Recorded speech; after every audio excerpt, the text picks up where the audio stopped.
Bom, vamos dar continuidade então com a leitura do nosso livro, né? Dois Budas sentados lado a lado, a capítulos 17 e 18, descrição dos méritos e os méritos da aceitação alegre. Capítulo 17. Nada de consequência, em termos de enredo, ocorre nos próximos 5 capítulos. Cada um se dedica de uma forma ou de outra a enumerar, muitas vezes tediosamente, pelo menos para o leitor moderno, os benefícios de honrar o Sutra do Lótus e os perigos de menosprezá-lo. No capítulo 17, apropriadamente intitulado Descrição dos Méritos, o Buda lista os vários benefícios de tê-lo ouvido proclamar, no capítulo anterior, que a duração de sua vida é imensurável. Alguns dos que ouviram obtiveram uma visão libertadora sobre a não origem de todas as coisas, dharmas. Outros adquiriram o poder de recordar tudo o que ouvem, e outros ainda ganharam o poder da eloquência desimpedida. Alguns alcançarão o estado búdico em 8 vidas, alguns em 4, alguns em 3, alguns em 2 e outros em uma única vida.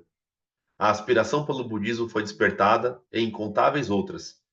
Além disso, Shakyamuni declara: qualquer um que ouça sobre a grande duração da vida do Buda e acredite nisso, mesmo que por um momento, ganhará um mérito imensurável.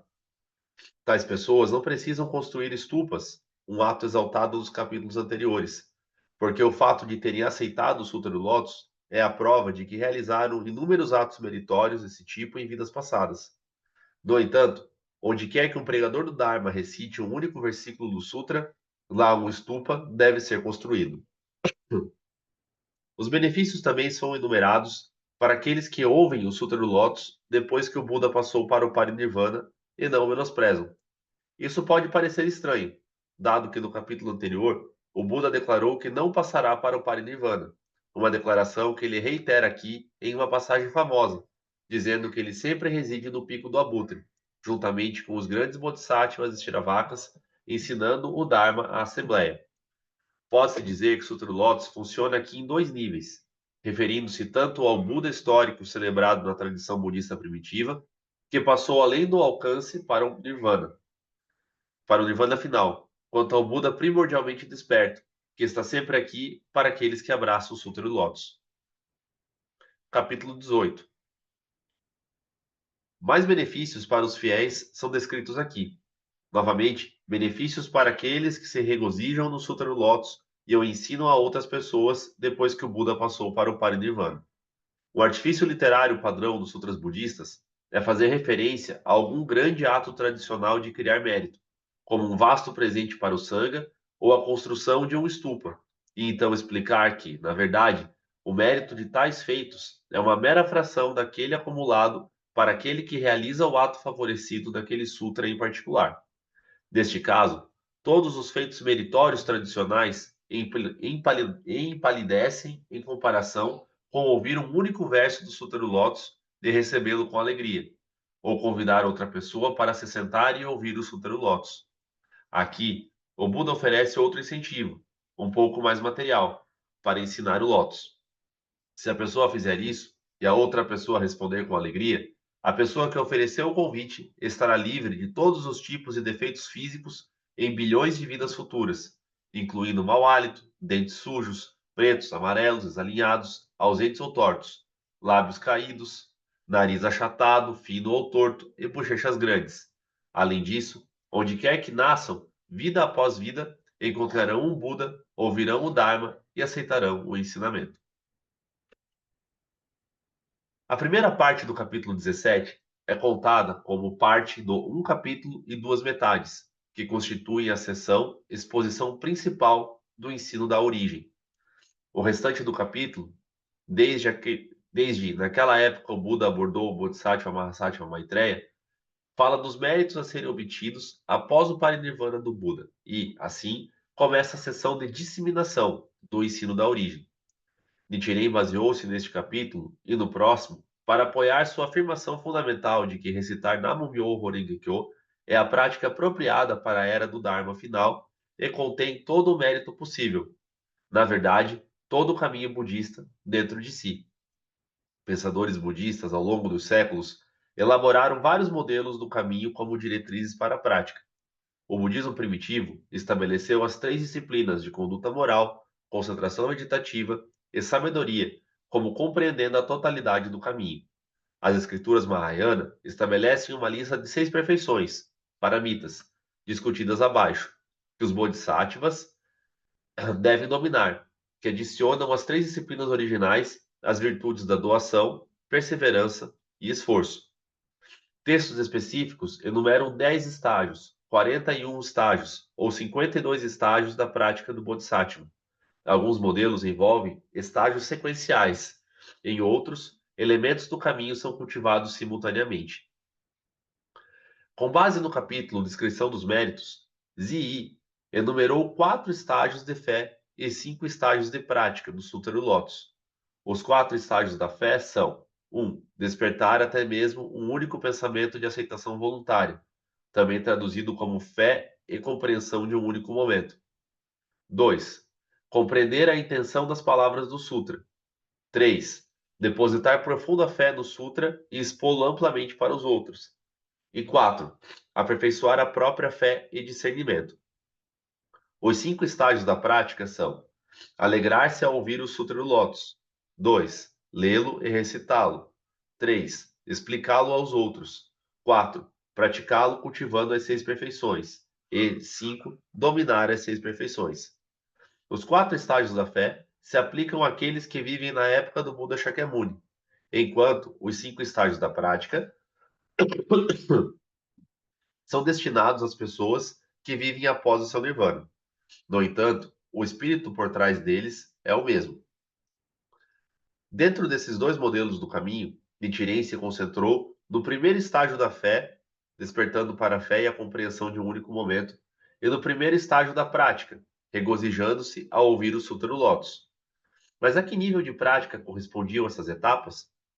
Nichiren observou que as obras de Zii e Zanran dão 3 interpretações. 2 deles equivalem esses estágios a níveis avançados. O terceiro ou quarto dos 6 estágios de identidade, Rokusoko, em que Zii dividiu a prática do ensino perfeito. A terceira interpretação, no entanto, os identifica apenas como o segundo dos 6 níveis, identidade verbal, Myoji Soku, o estágio de um praticante iniciante, no qual se encontra pela primeira vez as palavras do Dharma e tem fé nelas. Nichiren pensou que essa terceira interpretação estava mais de acordo com a passagem do Sutra. Para ele, o estágio de identidade verbal significa abraçar a fé no Sutra do Lótus e recitar seu Daimoku. Na era do Dharma final, ele ensinou: avançar para os estágios posteriores torna-se irrelevante, porque os méritos de todos os estágios são totalmente englobados no estágio inicial. Para Nichiren, significativamente, esses méritos incluíam sabedoria. Tradicionalmente, a sabedoria era considerada necessária para a libertação. É a última das 3 disciplinas e das 6 perfeições. Em suas reivindicações para os poderes salvíficos do Sutra do Lótus, o capítulo Descrição dos Méritos diz que o mérito acumulado por aqueles que geram, até mesmo, um único pensamento de aceitação voluntária, isto é, a fé, no Sutra do Lótus, supera imensamente a obtida por homens e mulheres que cultivam as 5 primeiras perfeições de um Bodhisattva por 80 miríades de kotis e dayutas de eras. Na 6ª perfeição, a sabedoria não está incluída, mas Nichiren sustentava que a sabedoria também é inerente e emerge da fé no Sutra do Lótus. Os estudiosos de sua época, ele observa, todos concordam que aqueles que praticariam o Sutra do Lótus devem se dedicar às 3 disciplinas de conduta moral, concentração meditativa e sabedoria. Sem nada disso, não se consegue alcançar o caminho. Nichiren acrescenta: eu também já pensei o mesmo, mas com o tempo ele se convenceu de que não era bem assim. Citando o capítulo Descrição dos Méritos para apoiar seu argumento, Nichiren afirma que o Buda impediu as pessoas no primeiro, segundo e terceiro dos 5 estágios da prática de se concentrarem no cultivo da conduta moral e da concentração meditativa, e as orientou exclusivamente a cultivar algum grau de sabedoria. E porque nossa sabedoria é inadequada, ele nos ensina a substituir a fé, fazendo desta única palavra fé a base. A fé é a causa da sabedoria e corresponde ao estado de identidade verbal. Nichiren baseou seu raciocínio em seu entendimento de que o Sutra no Lotus, e especificamente seu título, é abrangente. Em uma passagem famosa, Ele explicou que, simplesmente defendendo o Daimoku, pode-se ganhar o mérito de todo o caminho do Bodhisattva. O Sutra dos Significados Imensuráveis afirma: mesmo que alguém não seja capaz de praticar as 6 perfeições, elas serão espontaneamente cumpridas. O Sutra do Lótus afirma: eles desejam ouvir um caminho abrangente. O cerne dessas passagens é que as práticas causais de Shakyamuni e seus méritos resultantes são inerentes aos 5 caracteres de Myoho Renge Kyo. Quando abraçamos esses 5 caracteres, eles nos transferem espontaneamente os méritos de suas causas e efeitos. As 6 perfeições sistematizam as práticas exigidas dos Bodhisattvas Mahayana para alcançar o budismo: doação, boa conduta, perseverança, esforço, meditação e sabedoria, na tradução de Kubo e Yuyama. Tradicionalmente, dizia-se que cada perfeição exigia 100 eras para ser completada, sendo uma era explicada, por exemplo, como o tempo necessário para uma deusa celestial desgastar o Monte Sumeru, o Axis Mundi, se ela o escovar levemente com sua manga uma vez a cada 100 anos. Tal foi o vasto esforço que Shakyamuni teria despendido por longos períodos de tempo para se tornar o Buda. As perfeições representam suas causas ou práticas causais e formam o modelo para a prática do Bodhisattva de forma mais geral. A sabedoria, a virtude e o poder que ele alcançou em consequência são seus méritos resultantes, ou efeitos. A alegação de Nichiren aqui é que todas as práticas e atos meritórios realizados por Shakyamuni ao longo de inúmeras vidas para se tornar o Buda, bem como a iluminação e usar atributos virtuosos que ele alcançou em consequência, estão totalmente contidos no Daimoku e são espontaneamente transferidos para o praticante no ato de recitá-lo. Uma lógica semelhante de inclusão total está subjacente à explicação de Nichiren sobre os méritos do primeiro estágio da prática, regozijar-se ao ouvir o Sutra do Lótus. Como a vida não se estende além do momento, escreveu ele, o Buda expôs os méritos de um único momento de regozijo ao ouvir o Sutra do Lótus. Se 2 ou 3 momentos fossem necessários, isso não poderia ser chamado de voto original, expressando sua grande sabedoria imparcial, o único veículo do ensino repentino que permite que todos os seres percebam o budismo. Na leitura de Nichiren, tanto o primeiro estágio da fé quanto o primeiro estágio da prática, enumerados por Zii com base no capítulo Descrição dos Méritos, compreendem o baú do tesouro dos 3.000 reinos em um único momento pensamento, e a porta da qual todos os Budas ao longo do tempo e do espaço emergem. A afirmação de Nichiren de que, para os praticantes do Lotus da era de Mapo, o Daimoku substitui o cultivo das 3 disciplinas tradicionais, na verdade, abriu os méritos do Sutra para pessoas sem aprendizado ou discernimento. Aqui, ele usou as analogias de um paciente que é curado pela medicina sem entender suas propriedades, ou de plantas que, sem consciência, florescem quando recebem chuvas. Da mesma forma, disse ele, os praticantes iniciantes podem não entender o significado do Daimoku, mas recitando, eles naturalmente concordarão com a intenção do Sutra. Ao fazer tais afirmações, Nichiren não estava adotando uma postura anti-intelectual que negasse a importância do estudo budista. Ele também não estava negando a necessidade de esforço contínuo na prática ou o valor das qualidades que as 6 perfeições escrevem: generosidade, autodisciplina, tolerância, diligência e assim por diante, embora rejeitasse a necessidade de cultivá-las formalmente como pré-requisitos para a iluminação. É importante lembrar que Nichiren muitas vezes enquadrou seu ensino em oposição aos professores da Terra Pura, que insistiam que o Sutra do Lótus deveria ser deixado de lado como profundo demais para pessoas ignorantes da era do Dharma final. Como vimos, essa afirmação chocou Nichiren, que a viu como um bloqueio do único caminho pelo qual as pessoas dessa época poderiam realizar a libertação. Em resposta, ele argumentou apaixonadamente que o escopo salvífico do Sutra do Lótus abrange até mesmo as pessoas mais ignorantes. Ao recitar o Daimoku, todos têm pleno acesso aos méritos do estado de Buda, sem praticar ao longo de inúmeras vidas ou buscar a libertação em um reino separado após a morte. Nichiren fez um ponto semelhante em relação ao capítulo 18, os méritos da aceitação alegre, com seu ensinamento de transmissão à 50ª pessoa. Aqui, em outra ilustração extravagante dos inconcebíveis poderes libertadores do Sutra do Lótus, o Buda pede a seus ouvintes que imaginem que uma pessoa ouvindo o Sutra do Lótus se alegra e ensina a outra, que da mesma forma se alegra e ensina a outra, e assim por diante. O mérito obtido pela 50ª pessoa em sucessão, ao simplesmente ouvir o Sutra e se alegrar com sua mensagem, diz Shakyamuni, é incalculavelmente, inconcebivelmente maior do que o de alguém que, ao longo de um período de 80 anos, primeiro dá dons imensuráveis a seres em bilhões de mundos e depois os leva à libertação de um arhat. Hoje, estamos inclinados a ler essas declarações com atenção à sua função retórica em construir o Sutra do Lótus como inconcebivelmente maravilhoso. Nichiren e seus contemporâneos, no entanto, não teriam visto isso como um dispositivo retórico. Para eles, os sutras registram fielmente as palavras do Buda, que é, por definição, onisciente e livre de falsidade. Em suma, eram afirmações de verdade literal. Que outro sutra? Pergunta Nichiren. Ensina que o mérito incalculável se acumula para aquele que desperta um único pensamento de aceitação voluntária, ou para a 50ª pessoa que se alegra ao ouvi-lo. Outros sutras não reivindicam tal mérito, nem mesmo para o primeiro, segundo, terceiro ou 10º ouvinte, muito menos para o 50º. Assim como fez as noções do primeiro estágio da fé e do primeiro estágio da prática, que se baseiam no capítulo Descrição dos Méritos, Nichiren empregou a analogia da transmissão da 50ª pessoa do capítulo Méritos da Aceitação Alegre para rebater as alegações dos devotos da Terra Pura de que o Sutra do Lótus, sendo extremamente profundo, era muito difícil de praticar para pessoas iludidas à era do Dharma final. Se a facilidade de prática fosse um critério, disse ele, nenhuma prática poderia ser mais fácil do que se alegrar espontaneamente ao ouvir o Sutra do Lótus. Nichiren argumentou que, longe de excluir os ignorantes, é precisamente porque o Sutra do Lótus é tão profundo que pode salvar seres de qualquer capacidade. A esse respeito, ele frequentemente citava a observação de Zanran: quanto mais verdadeiro o ensinamento, menor a capacidade das pessoas que ele pode trazer à libertação.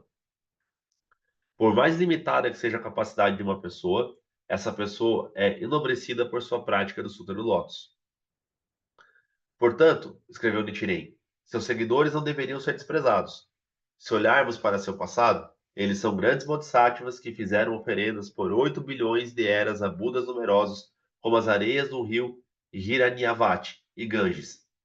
E em termos de futuro, eles serão dotados do mérito da 50ª pessoa, ouvir o Sutra, que superam o de quem dá presentes a seres sencientes incalculáveis por um período de 80 anos. São como um príncipe herdeiro envolto em panos ou um dragão recém-nascido. Não os menospreze, não os desprezeis. Agora vamos iniciar o capítulo 19. Os benefícios obtidos por um expoente do Dharma. Onde os dois capítulos anteriores enfatizam o mérito daqueles que aceitam o Sutra do Lótus e se regozijam em ouvi-lo, mesmo que por um momento, este capítulo enfatiza o mérito acumulado para aqueles que ensinam o Sutra aos outros, no corpo dado por seus pais, isto é, nesta vida, sem renascer em um estado superior e sem abrir mão de sua condição de pessoas comuns. Eles alcançarão a purificação das 6 faculdades dos sentidos, Rokon Shoujo. As 6 faculdades sensoriais são os olhos, os ouvidos, o nariz, a língua e o corpo. As bases físicas para a visão, a audição, o olfato, o paladar e o tato, juntamente com a mente, que apreende objetos mentais e também interpreta a experiência dos outros 5 sentidos, unificando suas percepções em uma imagem coerente. De uma perspectiva budista, a imagem do mundo percebida pelos não iluminados é incompleta ou distorcida, provocando ações doentias e baseadas no ego, que resultam em frustração e sofrimento, tanto para nós mesmos quanto para os outros, agora e no futuro. Assim, o objetivo principal da prática budista é purificar as 6 faculdades dos sentidos, isso é, perceber as coisas, não através do filtro de uma consciência iludida, mas como elas realmente são. Como o budismo é conhecido por seu ceticismo em relação à experiência sensorial, com numerosos textos alertando contra os prazeres dos sentidos e menosprezando os objetos dos sentidos como fontes de sofrimento, é digno de nota que, neste capítulo, o Buda discute 800 qualidades do olho, 200 qualidades do ouvido, 800 qualidades do nariz, 200 qualidades da língua, 800 qualidades do corpo, e 200 qualidades da mente que adornam e purificam aqueles que preservam, recitam, explicam e copiam o Sutra do Lótus.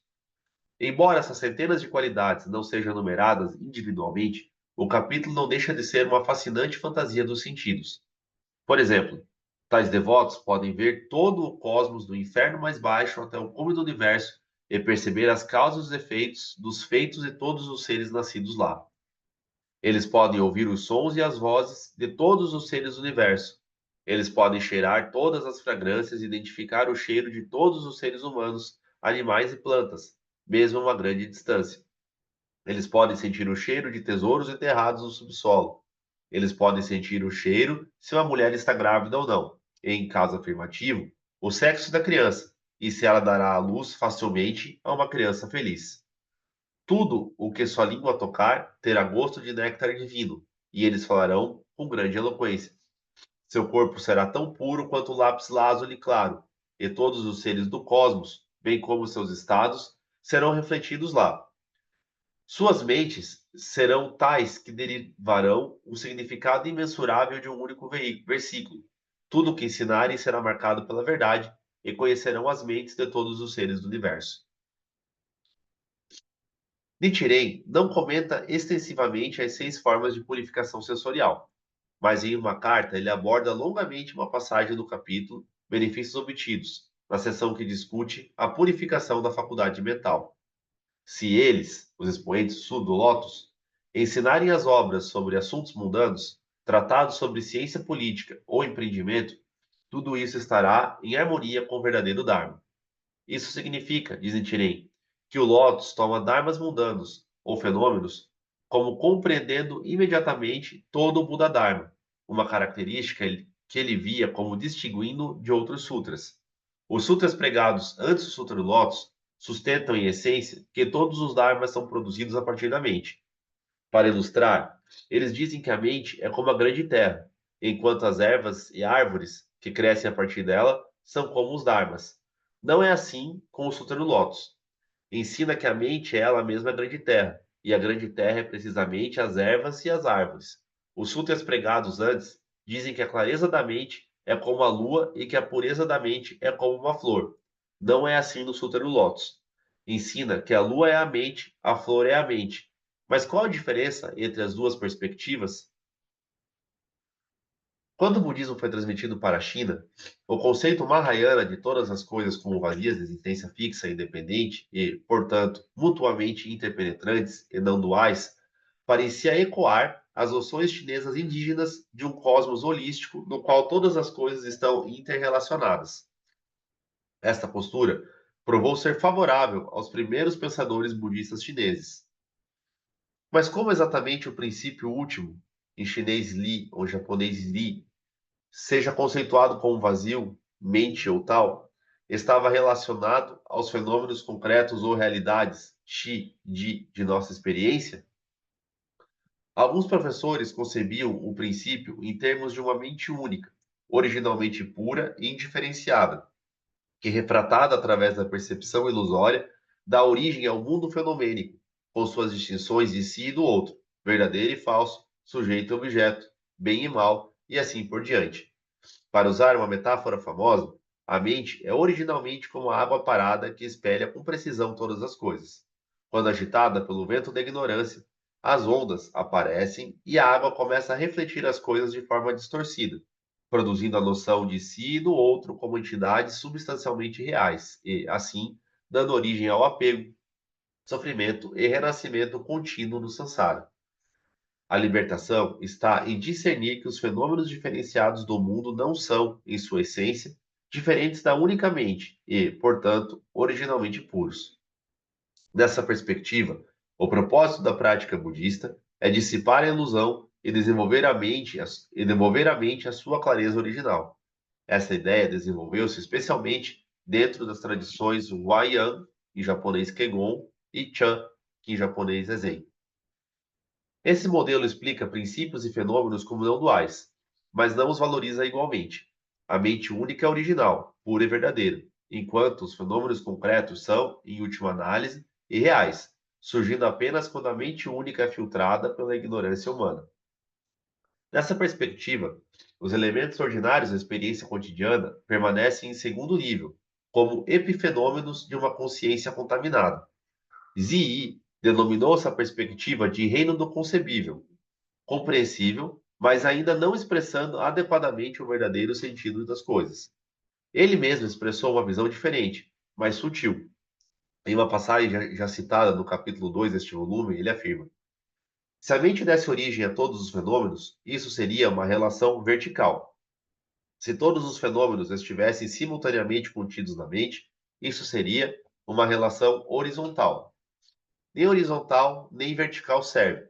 É simplesmente que a mente é todos os fenômenos, e todos os fenômenos são a mente. Essa relação é sutil e profunda ao extremo. Não pode ser apreendida conceitualmente nem expressa em palavras. Por isso, chama-se reino do inconcebível. No entendimento de Zee, os fenômenos não surgem de uma mente pura ou de um princípio prévio abstrato.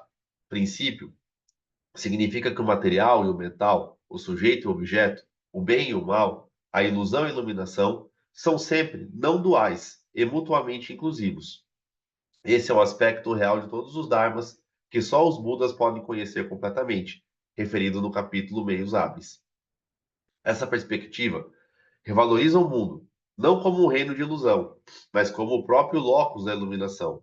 O objetivo da prática, então, não é recuperar uma pureza primordial, mas manifestar a sabedoria de Buda, mesmo em meio à ignorância e à ilusão. Ao se referir na carta mencionada à passagem sobre a purificação da mente, indicada no capítulo Benefícios Obtidos, Nichiren escreve que o verdadeiro caminho está nas realidades deste mundo. Como Zi, como Zi, ele negou qualquer noção de uma hierarquia de duas camadas entre o reino dos seres iludidos e o reino da iluminação do Buda. Uma implica a experiência do sofrimento e a outra a experiência da estabilidade interior e da alegria. Mas a distinção entre eles reside unicamente no fato de se abraçar ou não o Sutra do Lótus.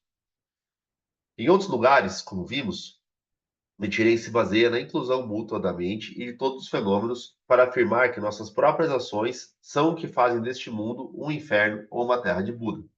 Aqui, no entanto, ele tira uma inferência um pouco diferente. Não há Buda Dharma a ser alcançado fora da realidade cotidiana.